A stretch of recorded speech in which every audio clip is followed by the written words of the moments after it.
BM&ED চ্যানেলে সবাইকে স্বাগত। আশা করি সবাই ভালো আছেন। এটা হচ্ছে আমার দ্বিতীয় পার্ট, এই যে চুনি লাইট রিপেয়ারিং এর দ্বিতীয় পার্ট। এটা আমি আগের ভিডিওয় পুরোপুরি ডিটেলসে বলেছিলাম যে কিভাবে একটা চুনি লাইট কাজ করে, কোন তার কোথায় যায়, কেন চারটে থেকে তিনটে তার থাকে এবং কিভাবে টেস্ট করতে হয় কোনো লাইটকে, সমস্ত বলেছিলাম। এবং এর পরে যেগুলো আমি আনবো সেগুলোর মধ্যে শুধুমাত্র যেটা প্রযোজ্য হবে, অর্থাৎ শুধুমাত্র যেটা করলে ঠিক হবে শুধুমাত্র আমি সেটাই করে দেখাবো। কারণ প্রত্যেকটা ভিডিও কিন্তু সমস্তটা বলা সম্ভব নয়, তাহলে ভিডিওটা অনেক বড় হয়ে যায়। তোমরা ওই ভিডিওটা অবশ্যই দেখবে এবং আমার চ্যানেলে প্রত্যেকটি প্লেলিস্ট তৈরি করা আছে, তোমরা প্লেলিস্টে ভিজিট করো। এবং প্লেলিস্টের প্রথম যে ভিডিওটা পাবে সেটা হচ্ছে তোমার মাস্টার ভিডিও, তার মধ্যে সম্পূর্ণ গাইড করা থাকে। এবং পরে যে ভিডিওগুলো আনি সেগুলো খালি প্রয়োজন যতটুকু হয় আমি সেটুকু ততটুকুই বলি। এটা সেকেন্ড পার্ট, এই পার্টটা খুব বেশি বড় হবে না, খালি এতে যেটুকু প্রয়োজন আমি সেটুকুই বলবো। তো এটা আমাদের খারাপ হয়ে গিয়েছে, এটা জ্বলছে না এবং এটা আমি একবার রিপেয়ার করেছি। দেখো এখানে আমার সেই লোগো দিয়ে রেখেছিলাম। এটা হচ্ছে আমাদের হোয়াটসঅ্যাপ নাম্বার, এই নাম্বারে হোয়াটসঅ্যাপ করতে পারো কোনো সমস্যায়, আমরা অবশ্যই গাইড করার চেষ্টা করব। তো আমি জানি না এটা এখন কি সমস্যা হয়েছে, তো এটাকে টেস্ট করবো। এটাকে এলইডি বাল্বের সমস্যা। যদি জোরে টান পড়ে তাহলে এক সমস্যা, প্রথমে জিজ্ঞাসা করে নেবে যে কিভাবে লাইটটি খারাপ হলো, কি টান পড়েছে কিনা। যদি বলে টান পড়েছে তাহলে বুঝতে হবে তার কোথাও ছিঁড়ে গিয়েছে, কারণ তারগুলো খুব হালকা এবং প্রত্যেকটা তারের মধ্যে দিয়ে 3টে করে তার গিয়েছে, মাত্র 3টে করে। এবং যদি স্বাভাবিকভাবে খারাপ হয় তাহলে বুঝতে হবে কোনো লাইট কেটে গিয়েছে। তো লাইট রিপেয়ারিং করার জন্য তোমার কি করবে, দুটো সুইচ নেবে, সুইচ নিয়ে করতে হবে। আমি আগের ভিডিওয় বলেছিলাম যে সুইচ নিয়ে ব্যাটারি কিংবা চার্জারের সঙ্গে জুড়ে একটা একটা করে লাইট এই তারে ফুটো করে তোমাদের টেস্ট করতে হবে। তো আমি এটাকে দেখে নেবো যে কি খারাপ, একদম প্রথম থেকে দেখছি। এবং এটাও বলেছিলাম কেন একটি লাইটের 4টে তার থাকে। এবং দেখো আগের যে লাইটটি ঠিক করেছিলাম তাতে 4টে তার ছিল, এটাই 3টে। আমি তোমাদেরকে অবশ্যই বলেছিলাম এই লাইটগুলোর কি একটু ভোল্ট টানার ক্ষমতা বেশি এবং এর দুটো হচ্ছে প্লাস বা দুখানা লাইন সিরিজে জ্বলা আছে এবং একটা আছে সেটা সরাসরি প্লাসের জুড়ছে। তো এই হচ্ছে আমাদের সার্কিট, এই তৈরি করা আছে, তবুও লাইটটি জ্বলছে না। তো আমরা দেখবো। আমি আর একটা পদ্ধতি তৈরি করেছি এটাকে রিপেয়ার করা। তোমরা এটাকে ঠিক এমনভাবে নিয়ে এই প্রত্যেকটা লাইটের যে দুটো করে তার বেরোবে, এই তার দুটোকে একটুখানি করে এখানে কেটে নেবে, নিয়ে এই তার দুটোকে ঠিক এমনভাবে জুড়ে দেবে। এটা সাময়িকের জন্য এমনভাবে জুড়লে, জোড়ার পরে এটাকে তোমরা কারেন্ট সাপ্লাই দেবে, দেওয়ার পরে জ্বললো তো মানে ভালো, এইভাবে থাকবে। আর যদি না জ্বলে তাহলে এটাকে আবার তোমরা ঠিক এমনভাবে খুলে দেবে। খুলে দেওয়ার পরে কি করবে, এই যে দুটো তার যেটা তোমরা জুড়েছো এই দুই জায়গায় একটু সেলোটেপ মেরে দেবে, এই দুই জায়গায়। বুঝতে পারলে কি বলছি? আমি ঠিক আগের ভিডিও অবশ্যই আমি বলেছিলাম যে কোনো লাইট যদি একটা নষ্ট হয়ে যায় তাহলে বাকি লাইটগুলো জ্বলে না। ঠিক প্রত্যেকটা লাইট একদম গোড়া থেকে শুরু করবে, ঠিক এমনভাবে প্রথমে একটা জুড়বে। তো যদি এই লাইটটি খারাপ থেকে থাকে তাহলে এইটা করার পর আমাদের জ্বলবে, আর নয়তো বা জ্বলবে না। দেখো এই লাইটটা আমরা জ্বলেনি, আমি ইলেকট্রিক এক্ষুনি দিয়েছি, তো লাইটটার কোনো সমস্যা নেই। তো এটাকে আমরা প্রথমে এই তারগুলোকে টেস্ট করব যে তারটি ভালো আছে কিনা। একদম প্রথম শেষে যে লাইটটা থাকে সেই লাইটটা আমরা প্রথমে খুঁজে নেব, এই যে এই লাইটটি। তো এই লাইটটা আমরা দেখব। এদের খেয়াল করে দেখো অনেকগুলো লাইটের সিরিজে জোড়া থাকে এবং সিরিজের ঠিক কেমনভাবে ওয়ারিংটা দেখো, এমনভাবে জোড়া আছে। এর মধ্যে থেকে দুখানা লাইটে তার আছে এবং একটা তার কিন্তু সরাসরি চলে যাচ্ছে এবং সরাসরি যে তারটা যাচ্ছে এটা হচ্ছে প্লাস তার। তো আমি চেক করে নেবো যে এর মধ্যে প্লাস তার কোনটা আছে এবং এই যেটা আছে এটা প্লাস তার। তো এখন লিঙ্ক আছে কি কোথাও কেটে গিয়েছে এটাও আমি জানি না, তো এটাকে আমি একটু টেস্ট করে নিচ্ছি এই টেস্টার দিয়ে। আগের ভিডিওটা তোমরা অবশ্যই দেখবে, দেখলে কিন্তু বুঝতে পারবে। আমার সন্দেহ হয়েছিল এই তারটির উপরে। দেখো এই তারটি কিন্তু খারাপ বেরিয়েছে, কারণ আমি জিজ্ঞাসা করে নিয়েছিলাম যেটা কীভাবে হয়েছিল। তা সে বলেছিল যে এটা টান পড়েছিল কোনোভাবে, যে যখন কাটা ছিল তখনই টান পড়েছিল, তারপর আর জ্বলেনি। তার মানে বুঝতে হবে কোনো জায়গায় তার কাটা আছে বা ফল্ট আছে। তখন তোমরা এটাকে খুলবে, খোলার পরে এই যে ভেতরে পার্টটা আছে এটা ডিসি লাইটের ক্ষেত্রে হয়, ইলেকট্রিফাই এটা টেস্ট করবে। যদি বলো কীভাবে টেস্ট করবে তো সে ভিডিও আমার চ্যানেলে অবশ্যই আছে। কারণ খুব বেশি লোডেতে যায় না, যার ফলে এর পার্টসটার উপরে বেশি প্রেশার পড়বে এবং পার্টসটি নষ্ট হবে। তো প্রথমে এই তারগুলোকে টেস্ট করতে হবে। এই যে একদম মাস্টার লাইট থাকে, যে একদম শেষে যে লাইট থাকে, এই লাইটটা আমি টেস্ট করেছি, এই তারটি খারাপ বেরিয়েছে। তো এই তারটি আমরা জুয়ে দিয়ে কিন্তু জ্বালাতে পারবো, কিন্তু এখান থেকে একটা লম্বা তার আমাদের দিতে হবে, তাহলে কিন্তু এটা জ্বলবে। এবং যদি লাইট খারাপ হয় তাহলে একটা একটা করে টেস্ট করবো। কীভাবে টেস্ট করবো আমি বললাম, দুটো পদ্ধতি বললাম। ওই তার একটুখানি গোড়া থেকে আমরা ছাড়িয়ে নেবো, নিয়ে আমি 2 তার ফ্ল্যাশ করে দেবো, দিয়ে ইলেকট্রিকে দেবো, জ্বললে ভালো, না জ্বললে খুলে নিয়ে আবার সেলোটেপ মেরে দেবো সেখানে। এইভাবে করতে পারো। নতবা 2 নাম্বার তোমরা ওই সুইচ নেবে, সুইচ নিয়ে আগের ভিডিওটা তোমরা অবশ্যই দেখবে, অবশ্যই ওই ভিডিও দেখবে, নাহলে কিন্তু এই ভিডিওটা ভালোভাবে বুঝতে পারবে না। আমি প্রথমে বলেছি আমি এই ভিডিওটা যেটুকু দরকার সেটুকু বলবো এবং পথগুলো তোমাদেরকে বলে দেবো।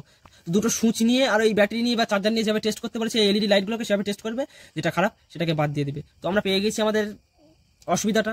আমি তোমাদের প্রথমে বলেছি যার কাছ থেকে লাইট ঠিক করার জন্য নেবে তার কাছ থেকে অবশ্যই আগে জিজ্ঞাসা করবে যে লাইটটি কীভাবে খারাপ হলো, স্বাভাবিকভাবে না কোনোভাবে টান পড়েছিল, তাহলে কিন্তু তোমাদের ঠিক করতে অনেক সুবিধা হবে, তোমাদের বিভ্রান্ত মানে কম হবে। তো আমি এটাকে ডাইরেক্ট এখানে আমি জ্বালিয়ে দেখিয়ে দিচ্ছি, এটাকে জ্বলবে। ধরো আমি এই তারটিকে এখান থেকে কাটছি, এই তারটি আমি এখান থেকে কেটে নিচ্ছি। দেখতে পাচ্ছি এই তারটিকে আমি ডাইরেক্ট জুড়ে দিয়েছি। এটা মানে এখান থেকে একটা তার যাই এবং সেটা হচ্ছে এই প্লাসের তার।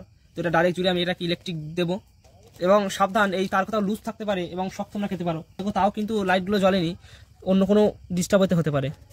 তাহলে একে একে টেস্ট করব। ভিডিওর কিছুটা অংশ আমি কেটে বাদ দিয়েছি। দেখো এই লাইটটি আমরা খারাপ বেরিয়েছে, কীভাবে টেস্ট করতে হয় সেটা আমি তোমার আগের ভিডিও বলেছিলাম। তো সেভাবে টেস্ট করবে, এক একটা ব্যাটারি আমি আলাদাভাবে টেস্ট করতে, এটা টেস্ট করতে প্রায় 20 মিনিট মতো আমার সময় লেগেছে। এবং সেই ভিডিওটা আমি এর মধ্যে দেইনি, কারণ দিতে গেলে সেই ভিডিওটা অনেক বড় হয়ে যেত। তারটি আমি শুধুমাত্র খারাপ দেখেছিলাম, সেই তারটা আমরা কিছুটা অংশ বাদ দিয়েছি, মানে এটা একটা আন্দাজ করে বাদ দিয়েছিলাম।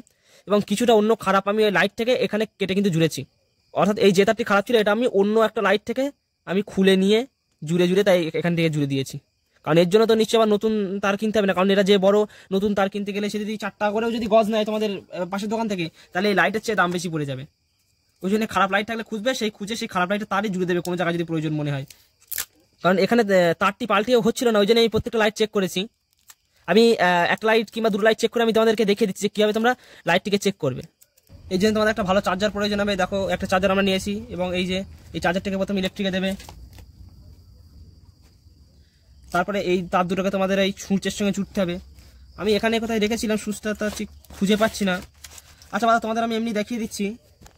এই যে কোনো একটা লাইটকে ঠিক ধরো ফুটো করতে হবে, সুইচ দিয়ে আমরা ডাইরেক্ট ফুটো করে দিতাম, কিন্তু সুইচটা আমি পাচ্ছি না বলে আমি একটুখানি গলিয়ে নিচ্ছি এই জায়গাটা। আমি জাস্ট এটা তোমাদেরকে দেখাচ্ছি। দেখো ঠিক এমনভাবে আমরা গলিয়ে নিচ্ছি এটাকে। এটা তোমরা ব্যাটারি দিয়েও করতে পারো। নেওয়ার পরে আমরা এটাকে এরকমভাবে টাচ করবো, এই দুটো তার এ সাইডে একটা, ধরো এটা প্রথমে করলাম, লাইটে জ্বলো না, লাইটটি ঘুরিয়ে দেবো, তারটা ঘুরিয়ে দেবো, এ তারটা এই সাইডে, এ তারটা এই সাইডে। যদি লাইটটি ভালো হয় তাহলে লাইটটি জ্বলবে, মানে ঘুরিয়ে দেওয়ার পরে, আর যদি লাইটটি খারাপ হয় তাহলে লাইটটি জ্বলবে না। এইভাবে তোমরা টেস্ট করতে পারবে যে কোনো লাইট কোনটা খারাপ কি ভালো, ঠিক সেইভাবে। যদি 4 ভোল্টে কোনো লাইট জ্বালে, সেগুলো কিন্তু ডাইরেক্ট তোমরা 4 ভোল্টে জ্বালাতে পারবে। তো এটাকে আমরা ইলেকট্রিকে দিয়ে দেখবো এবার। এবং আরেকটা কথা বলে রাখি, তোমাদের এই বেশিরভাগ লাইট কিন্তু 4 ভোল্টের হয়। এটা কয়েক সেকেন্ড সময় একটু বেশি নিচ্ছে, আমি এটাকে সম্পূর্ণ বলার জন্য। প্রথমে তোমরা কি করবে, জিজ্ঞাসা করবে যে কীভাবে খারাপ হয়েছে, স্বাভাবিকভাবে না টান পড়ে। তারপরে তোমরা এই প্রথমে তারটিকে চেক করবে যে প্লাস তারটি আছে, অনেকগুলো তার এক জায়গায় জোড়া থাকে, সেখান থেকে আসে, সেই তারটিকে পুরো টেস্ট করবে সাধারণ টেস্টার দিয়ে। টেস্টার কীভাবে তৈরি করতে হয় সে ভিডিওটা তোমরা অবশ্যই পেয়ে যাবে, আমার আগের ভিডিওটা দেখবে এই এলইডি লাইট সম্পর্কিত, সেখানে কিন্তু দেওয়া আছে, তার প্ল্যান দেওয়া আছে। তো সেই তারটিকে চেক করবে। তারপরে কি করবে, একটি চার্জার নিয়ে, দোকানের সুইচ নিয়ে প্রত্যেকটি লাইটটিকে টেস্ট করবে। যে লাইটটা ভালো থাকবে তো ভালো, যে লাইটটা খারাপ হয়ে যাবে সেটাকে বাদ দিয়ে 2টা জুড়ে দিতে হবে, তাহলে হয়ে যাবে। তো এতে একটু সময় লাগে, তো আমার এটা করতে 20 মিনিট সময় লেগেছে, কিন্তু আমি ভিডিও থেকে সেটা কেটে বাদ দিয়ে দিয়েছি। তো আমি সেই লাইটটা দেখো এখানে এই বাদ দিয়ে দিয়েছি। তারপরে কিন্তু এই লাইটটা আমাদের এখন টেস্ট করি, আমি টেস্ট করছি এবার, জ্বলবে এটা শিওর একদম। কখনো কখনো এই মেন লিডও খারাপ হয়, বা কখনো কখনো এই যে বোর্ড আছে এটা, এই সাধারণত রেকটিফায়ার যেটা এসি থেকে ডিসিতে কনভার্ট করে, এটা কখনো কখনো খারাপ হয়। তো আমি এটাকে এখন ইলেকট্রিকে দেখাচ্ছি। দেখো আমি কারেন্টটা দিয়েছি এবং সব লাইটগুলো কিন্তু জ্বলছে। এটা আমাদের রিপেয়ারিং একদম পুরোপুরিভাবে কিন্তু কমপ্লিট। এবার তোমাদের বলি এটাকে আমরা এই রিপেয়ার করে কত টাকা দাম নিতে পারবো। এটা আমরা লাইট হিসেবে নিয়ে থাকি, সবগুলো লাইটের তো একই রকম নিয়ম প্রযোজ্য, লাইটখানে কেটে বাদ দিয়ে দাও, জুড়ে দাও। তো লাইটের দাম যদি 80 টাকা হয় তাহলে আমরা নেবো 30 টাকা, যদি লাইটের দাম আরও বেশি হয় আমরা বেশি দাম নেবো। কখনো কখনো এমন লাইট আসে যে লাইটগুলো দাম অনেক বেশি, 300 টাকা 350 টাকা দামের 100 ফুটের লাইট, সেসব লাইটগুলো মিনিমাম তোমাদের 70-80 টাকা আমরা নিয়ে থাকি, শুধুমাত্র একখানা লাইট তুলে দিয়ে 2 তার জুড়ে দিয়ে। এবং আমি ভিডিওর মধ্যে সমস্ত সত্যি জিনিসটা বলে থাকি, এবং আমার নিজস্ব বিজনেস প্ল্যানও কিন্তু আমি শেয়ার করে দিই। এবং শুধুমাত্র এই কারণে আমার গ্রামের মধ্যে ব্যবসাটা না চট পড়ে গিয়েছে, সবাই জেনে গিয়েছে যে কোন জিনিসের কেমন দাম, তারাও এই ভিডিও দেখে এবং তারা সেই দাম দেয় না। তো পরের ভিডিও আমি আবার নিয়ে আসবো এমন কোন একটা আকর্ষণীয় জিনিস, এবং পরপর কয়েকটাই আমি এই ভিডিও নিয়ে আসবো, কারণ এই সিজনটায় আমার কাছে প্রচুর লাইট আসছে এই রিপেয়ারিং এর জন্য। কারণ সামনে এই দিওয়ালি, প্রচুর লাইট আমার কাছে রিপেয়ারিং এর জন্য আসছে। এবং এরপরে ফিলামেন্ট লাইট যদি আমার কাছে রিপেয়ার করতে হয়, আমি সেই লাইটগুলো দেখাবো। ওই লাইটগুলো নিয়ম একটু সহজ হয়, ওগুলো হচ্ছে ইজি। এই এলইডি লাইটের গুলো একটু কঠিন, কারণ এখানে একটা ডায়োডের ব্যাপার থাকে, এসি থেকে ডিসি কনভার্ট করতে হয়, সেটাও খারাপ হতে পারে, তার খারাপ হতে পারে, লাইট খারাপ হতে পারে। এখানে 3টে জিনিস খারাপ হতে পারে, ওখানে শুধুমাত্র একটা জিনিসই 2টো জিনিস খারাপ হয়, হয় লাইট খারাপ নতুবা তার খারাপ। তো বেশিরভাগ ক্ষেত্রে লাইটই খারাপ হয়। তো ভিডিওটি শেষ অবধি দেখার জন্য তোমাদেরকে অসংখ্য ধন্যবাদ।